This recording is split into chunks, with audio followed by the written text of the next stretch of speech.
வணக்கம், வெல்கம். இது சிம்பிளி சமையல். நான் உங்கள் ரேகா. எல்லோரும் நலமுடன் இருக்க இறைவனை வேண்டுகிறேன்.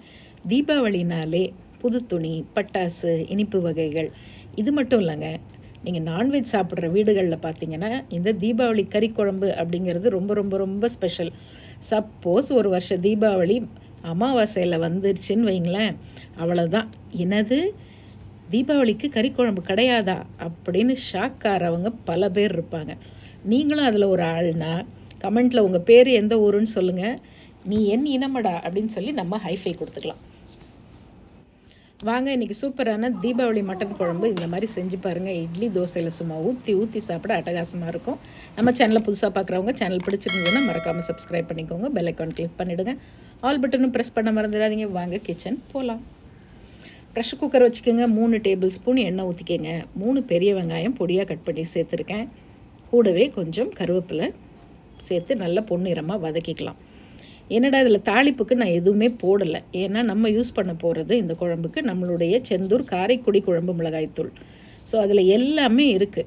சப்போஸ் நீங்கள் வீட்டில் நீங்கள் அரைச்சி வச்சுருக்க குழம்பு மிளகாய்த்தூள் யூஸ் பண்ணுறீங்கன்னா 2 சின்ன துண்டு பட்டை, 2 கிராம்பு, 2 ஏலக்காய், ஒரே ஒரு பிரியாணி இலை, ஒரு அன்னாசிப்பூ, கொஞ்சம் சோம்பு இதெல்லாமே போட்டு தாளிச்சுக்கோங்க. இப்போ 1 கிலோ மட்டன் நல்லா சுத்தமாக வாஷ் பண்ணிவிட்டு அதில் 1/4 டீஸ்பூன் மஞ்சத்தூளும் 1.5 டேபிள் ஸ்பூன் இஞ்சி பூண்டு விழுதும் சேர்த்து மிக்ஸ் பண்ணி மேரினேட் பண்ணி வச்சுருந்தேன். அந்த மட்டனை அப்படியே தூக்கி போட்டு நல்லா ஒரு 5 நிமிஷம் வதக்கணும். அந்த தண்ணி எல்லாம் வெளியில் வரணும். அது வதங்கிக்கிட்டே இருக்கட்டும். அதுக்கு பக்கத்தில் இப்போ நம்ம ஒரு மசாலா ரெடி பண்ணிக்கலாம். ஒரு 2-3 டீஸ்பூன் எண்ணெய் ஊற்றிக்கோங்க. 1 டீஸ்பூன் சோம்பு, 1 டீஸ்பூன் சீரகம், ஒரு கொத்து கருவேப்பிலை போட்டுக்குங்க. இது நல்லா பொரிஞ்சு வந்தோடனே ஒரு 150 கிராம் சின்ன வெங்காயம் அதையும் சேர்த்து ஒரு கண்ணாடி பதம் அளவுக்கு வெங்காயத்தை வதக்கிக்கலாம். ஸோ வெங்காயம் வதங்கி வரும்போதே 2 பழமான தக்காளியும் கட் பண்ணி வச்சுக்கலாம்.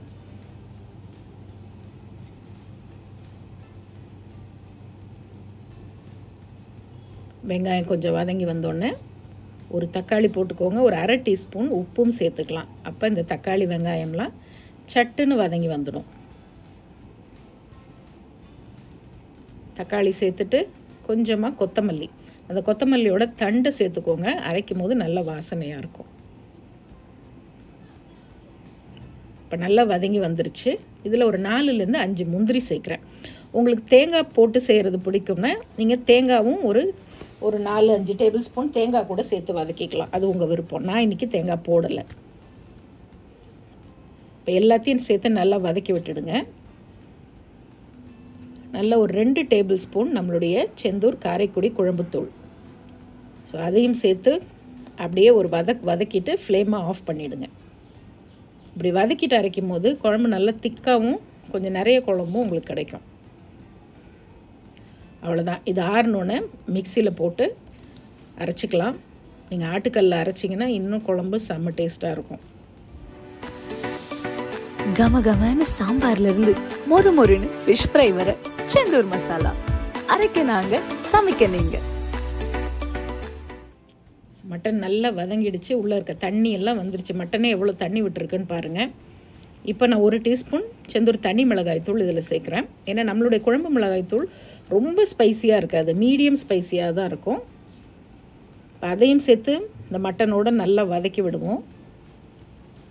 இப்போ ஒரு 1/2 டீஸ்பூன் உப்பு சேர்க்குறேன். ஏற்கனவே அந்த மசாலாவில் 1/2 டீஸ்பூன் சேர்த்துருந்தேன். இதில் 1/2 டீஸ்பூன்.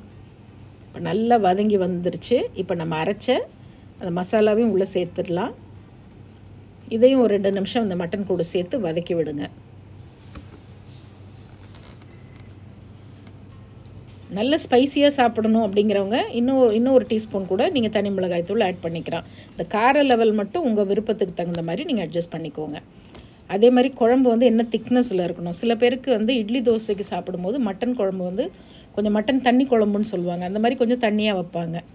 சில பேர் நார்மலாக இருக்கும், சில பேர் கொஞ்சம் திக்காக வைப்பாங்க. ஸோ அதுக்கேற்ற மாதிரி நீங்கள் தண்ணி அட்ஜஸ்ட் பண்ணிக்கோங்க. நம்ம குழம்பு இப்போ நார்மல் திக்னஸ்க்கு வைக்க போகிறோம். அதனால் ஒரு 1/2 கப்பு தண்ணி அந்த மிக்சிலே ஊற்றி வாஷ் பண்ணி ஊற்றியாச்சு. சுற்றி இருக்க மசாலாலாம் நல்லா சுத்தமாக வலிச்சு விட்டுடுங்க. நல்லா கலந்து விட்டுடுங்க. எண்ணெய் அப்படியே பிரிஞ்சு வர ஆரம்பிக்குது. ஸோ இப்போ நம்ம ப்ரெஷர் குக்கர் மூடிடலாம். மூடிட்டு ஒரு 4-5 விசில் விடணும்.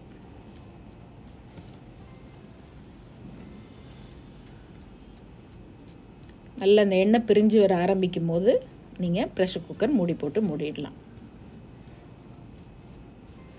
நல்ல சுத்தமாக மேலே இருக்க மசாலாவெல்லாம் வலிச்சு விட்டுடுங்க. ஸோ ப்ரெஷர் குக்கர் மூடி 4லேருந்து 5 விசில் விட்டு ஆஃப் பண்ணியாச்சு. கொஞ்சம் அந்த ஸ்டீம் கொஞ்சம் இதானோடனே ரிலீஸ் ஆனோடனே நம்ம ஓப்பன் பண்ணி பாருங்கள். சும்மா எண்ணெய் அப்படியே மிதக்க கமகமன் வாசனையோட அருமையான மட்டன் குழம்பு ரெடி. இப்போ வந்து இன்னும் சிம்மில் வச்சுருக்கேன். இது அப்படியே நான் இன்னொரு பாத்திரத்தில் கடாயில் ட்ரான்ஸ்ஃபர் பண்ணிவிட்டு அப்படியே சிம்மில் ஒரு 2 நிமிஷம் கொதிக்க வச்சோம்னா நல்லா இன்னும் அந்த ஃப்ளேவர்லாம் நல்லா வரும். அந்த எண்ணெயும் நல்லா பிரிஞ்சிருக்கும். ஃப்ரெஷ்ஷான கொத்தமல்லி தூவி ஒரு கலந்து விட்டு இறக்குனிங்கன்னா கமகமன் வாசனையோட அருமையான கறிக்குழம்பு ரெடி. இட்லி தோசைக்கும் நல்லாயிருக்கும், ரைஸில் போட்டு சாப்பிட்றதுக்கும் சூப்பராக இருக்கும். நீங்கள் எப்படி சாப்பிட்டீங்க, எந்த மாதிரி ட்ரை பண்ணீங்க அப்படின்னு சொல்லுங்கள். நம்மளுடைய காரைக்குடி குழம்புத்தூள் வேணுங்கிறவங்க டிஸ்கிரிப்ஷன் பாக்ஸில் டீட்டெயில்ஸ் இருக்கும், வாட்ஸ்அப்பில் ஆர்டர் பண்ணிக்கலாம்.